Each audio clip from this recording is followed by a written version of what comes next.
என்னம்மா சமையல் நீங்க எல்லாம் பண்ணிட்டியா? என்ன சமையல்மா பண்ணிருக்க? மதியான சமையலை பாருங்க. வெள்ளை சாதம், கத்திரிக்காய் சாம்பார், பாருங்க உருளைக்கிழங்கு வறுவல், நல்லா பொடியா நறுக்கி உருளைக்கிழங்கு வறுத்து வச்சிருக்கேன். அருமையான காம்பினேஷன். காலையில பாருங்க இந்த கோதுமை உப்புமா பண்ணினேன். ஆமா, அதுல பாக்கி இருக்குது. ஆமா, இருந்தா ஒண்ணு வேஸ்ட் ஆகாது. இதுல இங்க எங்க ஊர் பக்கத்து என்னன்னா கோயம்புத்தூர்ல வந்து இந்த கோதுமை உப்புமா கிண்டி இல்ல கெட்டி தயிர் இருக்கு பத்தியலா, அது போட்டு நல்லா சாப்பிடலாம். சாப்பிட்டு காட்டுறேன் பாருங்க நீங்க. அப்புறம் பாருங்க நல்லா ஒரு கெட்டி தயிர். சரிப்பா. வெள்ளை தயிர் தான், விலைக்கு தான் வாங்கி ஊற்றி வச்சிருக்கேன், நல்லா கெட்டியான தயிர். அப்புறம் பாருங்க ரசம். ரசம் இன்னைக்கு நான் வைக்கல, பழைய ரசம் தான், நல்லா இருக்கு.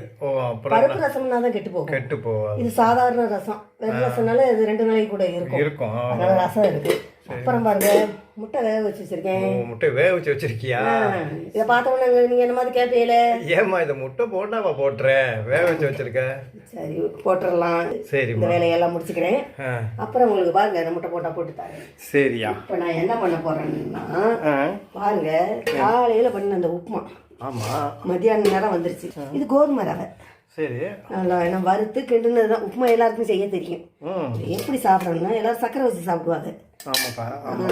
கொங்கு உரும்பாக, கொங்கு நாடு தான் சொல்லுவாங்க. எப்படி சொல்லுவாங்க? அது கொங்கு தான். கொங்கு தானே, கோயம்புத்தூர் கொங்கும்பாங்க. நம்ம மதுரைனால அதனால வர மாட்டேங்குது டக்குன்னு. இருந்தாலும் நம்ம மதுரையில, அதனால பாருங்க இதை நான் இப்போ என்ன பண்ண போறேன், இந்த கோதுமை உப்புமாவில் இந்த கிட்டி தயிரை ஊற்றி குழப்பி அடிக்க போறேன்.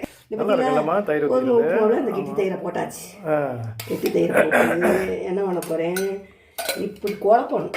பாருங்க, நம்ம ஊர்ல வந்து கல்யாண வீட்டுக்கே போனோம்னு வச்சுக்கோங்களேன், தலைவாழை இலை, அதை பார்த்தா வடை பாயாசம் எல்லாம் இருக்கும். இருந்தாலும் அந்த சாம்பார் இருக்கு பத்தியலா, அந்த இலையில இப்படி போட்டு நல்லா பிசைஞ்சு நம்ம ஆளுகள்லாம் பாருங்களேன், பாக்குறதுக்கு எவ்வளவு நல்லா இருக்கு. வஞ்சனை இல்லாம சாப்பிடுவாங்க. அதெல்லாம் நீ பக்கத்துல நீ இருக்கிறியா நான் இருக்கிறியா அதெல்லாம் கிடையாது.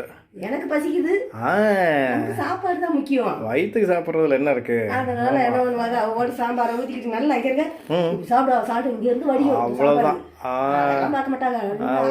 சாப்பிட்டுட்டு கை கழுவிட்டு போயிடுவாங்க. அதான் கரெக்ட். அதேதான் இன்னைக்கு பாருங்க, காலையில வச்ச உப்புமா, கோதுமை ரவை உப்புமா, தயிரை ஊத்திட்டேன்.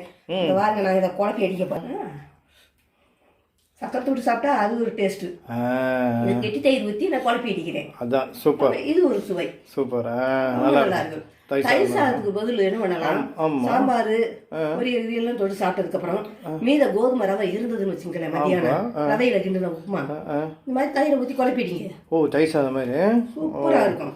இல்ல இதுல வந்து சிறுதானியம்ங்கிறாங்க இல்ல, அதே மாதிரி கம்பு இருக்கு பார்த்தீங்களா, கம்புல தயிர் சாதம் பண்ணலாம். கம்பை உடைச்சி வேக வச்சு அதுல தயிரை ஊற்றி நல்லா சாப்பிடுங்க. ஒரு தடவை செய்யுமா, செஞ்சு காட்டுமா. உடம்பு ரொம்ப நல்லது, ஆரோக்கியமா இருக்கும்.